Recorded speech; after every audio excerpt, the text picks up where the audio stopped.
Chers amis, bonjour. Nous continuons aujourd'hui le Kitsur Likutei Moharan, la troisième Torah Gimel, qui est intitulée dans le Kitsur Akrut, Akrutka, c'est-à-dire la grenouille en araméen. Et l'histoire, pour raconter la petite histoire de la grenouille, c'est Rabba bar Rabba Chana raconte. Rabba bar Chana était un Tana de la Gemara, et quand Rabbeinu a commencé à écrire le Likutei Moharan, il lui est venu en songe et il lui a dit: pourquoi tu ne te sers pas de mes histoires pour expliquer ta Torah? Et donc c'est à la suite de ça, bien sûr, que Rabbeinu a compris qu'il fallait utiliser ces histoires, qui sont des histoires assez extraordinaires, les histoires les plus extraordinaires du Talmud. Et donc Rabbeinu se sert donc de ces histoires pour illustrer sa Torah. Et cette histoire-là, une des histoires extraordinaires de Baba Rachana, qui sont en fait des secrets très profonds, raconte: j'ai vu une grenouille aussi grande que la cité d'Agronia. Et quelle est l'importance de cette cité? Elle regroupe 70 maisons. 70 maisons, bien sûr, c'est 70 panim la Torah, les 70 interprétations de la Torah. Elle regroupe 70 maisons, 20 serpents qui avala la grenouille. Puis vint un corbeau qui avala le serpent, après quoi il s'envola et se posa sur un arbre. Jugez donc la vigueur de cet arbre. Voilà, ça c'est l'histoire donc de Rabba bar Chana. Et donc on l'a vu, de là, Rabbeinu nous enseigne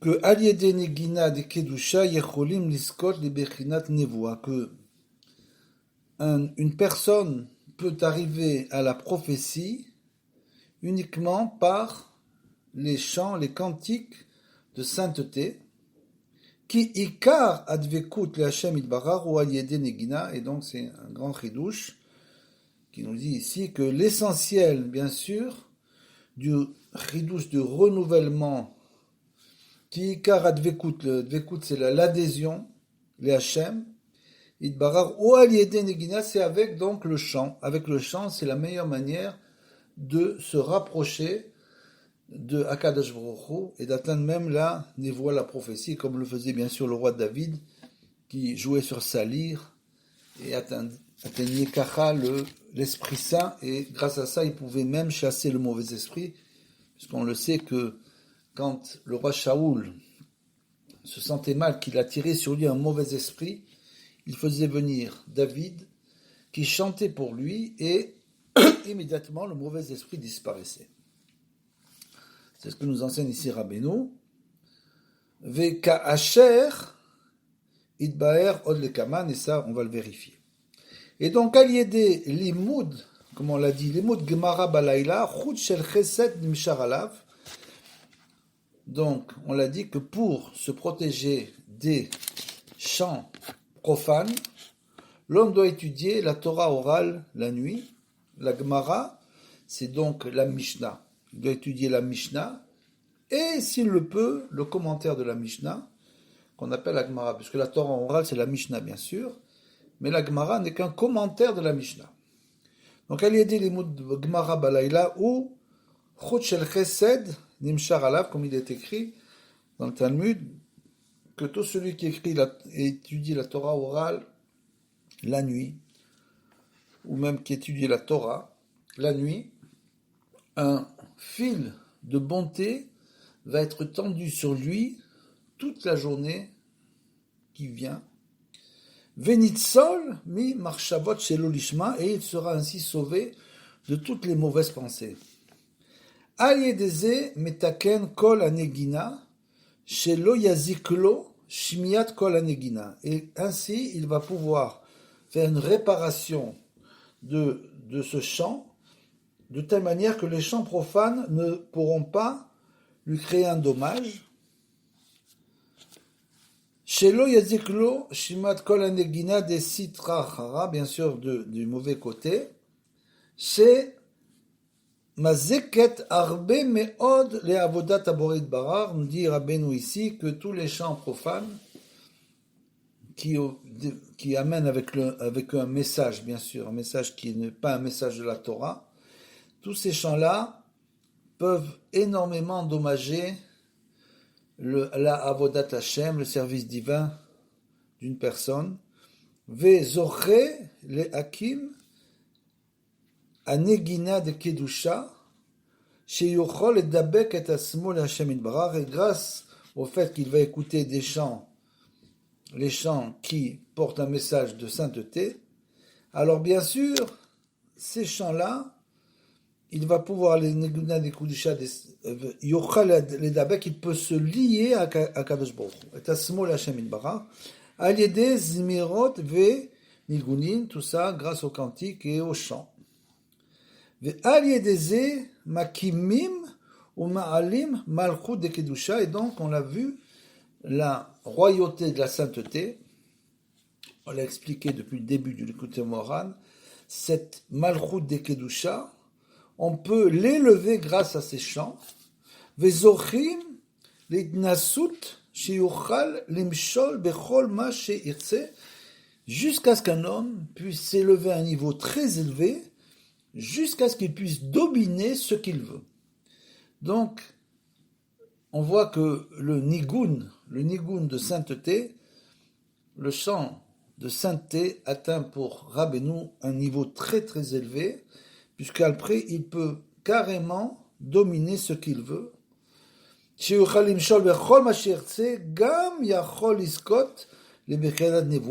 atteindre la névoie, la prophétie. Comme bien sûr c'était au niveau du temple, puisque les Lévi'im, on sait, ils chantaient avec des instruments extraordinaires, le Hallel, etc. Et bien sûr après David Ameller, qui nous a écrit les psaumes, qui sont en fait c'est un nigun de Kedusha. Les psaumes sont l'exemple type du nigun de Kedusha. Kshe metaken akol negina vezoche lebechinad malchut ou même shala. Donc, on l'a vu que dès qu'un homme répare cette chose-là, n'écoute plus que des chants qui se rapportent à la Torah. Et aujourd'hui, il y en a beaucoup.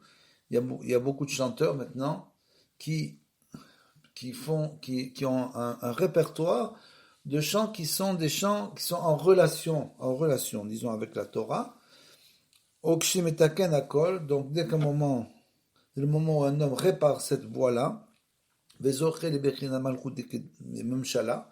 il arrive donc à un esprit où il peut dominer, même Shala, c'est donc le gouvernement, il peut gouverner sur ce qu'il veut. Un homme donc de cette manière peut arriver à gouverner, atteindre un niveau extrêmement élevé, dans la Kedusha bien sûr. Il a même un pouvoir de vie et de mort sur les gens, une chose incroyable. C'est bien sûr un niveau extrêmement élevé, c'est le niveau de la névoie, c'est-à-dire le niveau de la prophétie. Donc, aval, sarir, les zahir, la doun, et kol, la dame, le kapsrout. Alors bien sûr, s'il a ce pouvoir-là, bien sûr, il doit savoir qu'il doit être, bien sûr, toujours juger le monde avec miséricorde comme Akadosh Baruch Hu. Il doit ne chercher dans les gens et dans les événements que le point positif. C'est clair que il ne va pas chercher le côté négatif parce qu'il veut faire beaucoup de dégâts. Comme il est écrit là, Aval Tsarir Lizaer, la donne de Kol Afghan Kasrut, Shelo Yakriv et Taolam, pour ne pas qu'il détruise le monde. Qui Hashem Itbarach Chafetz Chesedu Verotse Vekiyum Haolam, et donc parce qu'Akadosh Baruch Hu désire la bonté et la miséricorde, et bien sûr désire que le monde se perpétue.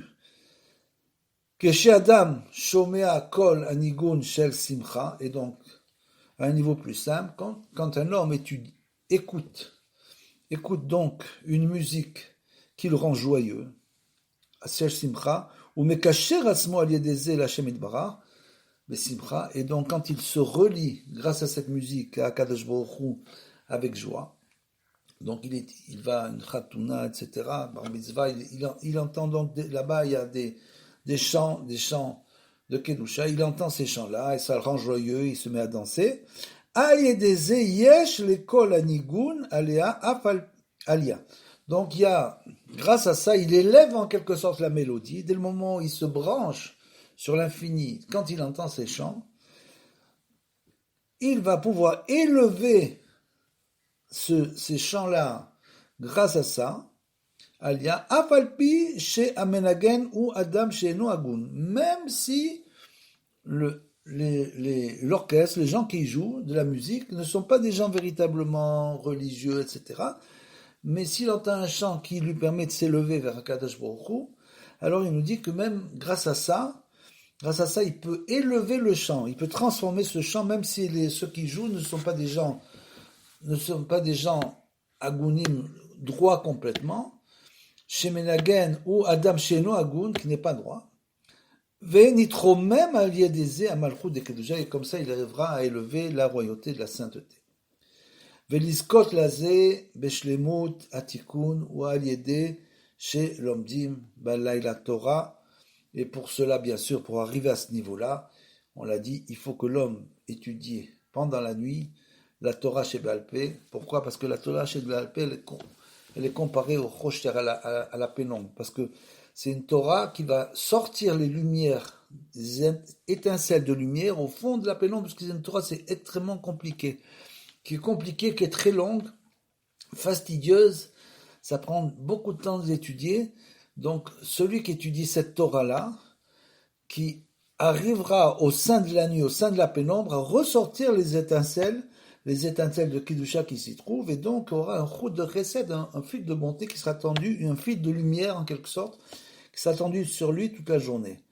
Veliskot lazé beshlemut tatikun ou aliédé chez l'omdim balayla Torah chez Bealpe chez Ugmara, comme on l'a dit Rabbeinu. Voilà, ça c'est la fin de la Torah Gimel du Kitzur Likutei Moharan. Et donc nous allons lire, comme nous l'avons fait précédemment, un commentaire du Rav de Tushlin, qui était un élève du Rabbi Nathan, et qui a écrit un livre qui s'appelle Zmirot Haaretz, le chant de la terre, et où il commente, par rapport à la terre d'Israël, il commente toutes les Torot de Rabbeinu. Donc ici il nous dit Ikar makom anevoua i be'eretz Israël kemo she'amru Rabbeinu Zal le'inyan Yona. Donc on voit que l'essentiel de la prophétie, comme on l'a dit, bien sûr, est en Eretz Israël, comme les sages nous l'ont enseigné dans l'histoire de Yona, où il a eu une prophétie en Eretz Israël, où il devait aller voir les habitants de Ninive pour leur dire que Hachem allait détruire la ville s'il ne faisait pas Teshuvah. Il a eu peur et il s'est enfui en Chossaretz en disant « Je vais dans un endroit où Dieu n'est pas, je vais donc en Chossaretz, c'est la Shrina est en Eretz Israël, et en Chossaretz il y a bien sûr des étincelles de Shrina. » Donc il est parti. Ve'alken sham ikar tikun kol anegina shenishmeret be'atziporim. Et donc c'est là-bas qu'on répare vraiment on peut réparer en Eretz Israël cette voie de sainteté qui vient des oiseaux. Sheze bechinat mikanaf haaretz zmirot shamanu, comme il est écrit dans le prophète Yeshaya, il est écrit là-bas, au bout de la terre, nous entendrons des cantiques. Donc, mikanaf, ça peut être aussi c'est l'aile d'un oiseau, c'est kanaf.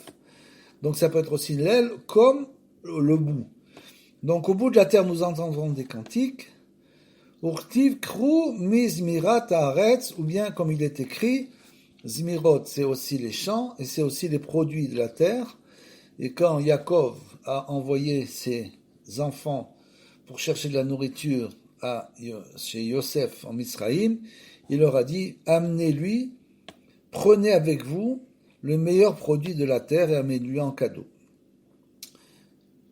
Vezé er nashir. Et comme il est écrit aussi, comme on chante, al admat necher, comme c'est écrit quand il y a eu la destruction du temple, bien sûr, tous les prophètes et tous les Kohanim sont sortis, les Lévim sont sortis d'Eretz Israël, et ils ont dit comment, puisque leur maître leur demandait des chants, ils ont dit comment pouvons-nous chanter dans une terre étrangère. Les Ebechinat et Azamirigia, Kol Hator Nishma Barsenu, comme il est écrit aussi, là-bas, dans les Teilim, Et Azamir Igia, le temps du bourgeon est arrivé, et Kol Hator, et la voix de la colombe, Nishma Barsenu, justement, Barsenu, la voix de la colombe sera entendue notre terre, et ça fait allusion à la Géoula. Quand le Géoula arrivera, ça sera le moment de Et Azamir Igia, le temps de la Géoula est arrivé, de la délivrance, et on entendra d'un coup la voix, le chant de la colombe, qui c'est la colombe de la paix, bien sûr, puisqu'il est écrit dans les textes que quand la Géoula viendra, finalement nous serons en paix avec le monde entier. Ve'kol Hator Nishma Barsenu. Ve'Eretz Israël היא בעצמה בחינת מלכות שבנינה על ידי בחינת נבואה. Et donc, justement, cette Eretz Israël nous dit, la terre d'Israël est justement représentée par la Malchut, la royauté, qui a été construite grâce à la névoie, à la prophétie. Ve'al ken mitzvat Amdat Melech, c'est pour ça qu'on a une mitzvah quand on rentre en terre d'Israël de nommer un roi. Venitsez-vous be chnisatam l'Eretz Israël, comme c'est écrit. Ou mechamat shetikun anegina ou aliede Torah shebalpe, et du fait, nous dit le Rav de Tushlin, à Kadosh, du fait que la réparation de ce chant se fait grâce à l'étude de la Torah orale, chez Balpé, chez l'Omdim Balaïla, qu'on étudie Balaïla, Davka, justement Balaïla, la nuit. On doit l'étudier la nuit. Pourquoi? Chez Zebechinat Be Marshakim Hosheveni, parce qu'elle a expliqué, c'est le moment où les forces impures dominent, donc la nuit, et c'est justement en étudiant la Torah orale la nuit qu'on peut arriver à transformer en quelque sorte la nuit en jour. Chez Bechinat Marshakim Hosheveni, Zé Talmud Bavli, et donc bien sûr c'est le Talmud, la Gemara, le Talmud Bavli qu'on étudie. Kemevoar Be'inyan Makomara, comme il est écrit à notre endroit, Alken Amrou Rapudnuzal, et justement c'est pour ça que les sages ont enseigné, Vechad Minem, Echad Mibne Bavel, ils ont dit un sage de Bavel, qui était en Babylonie, qui salik lechatam, ksheolé l'Eretz Israël, donc un sage de Bavel, quand il monte en Eretz Israël, ksheolé l'Eretz Israël, ou tirte benyeu, are ou chashuv keshnaim mehem, dès le moment où il monte en Eretz Israël, le sage de Babel, c'est la Torah orale, puisque c'est là-bas que la Torah orale, la Gemara le Talmud a été écrit. Et il est écrit là-bas, dès qu'un sage de Babel monte en Eretz Israël, il obtient immédiatement la valeur de 2 sages. Dès qu'il est en Eretz Israël, il vaut 2 sages de Babel. Keshtaim Mehem, 2 sages de Babel.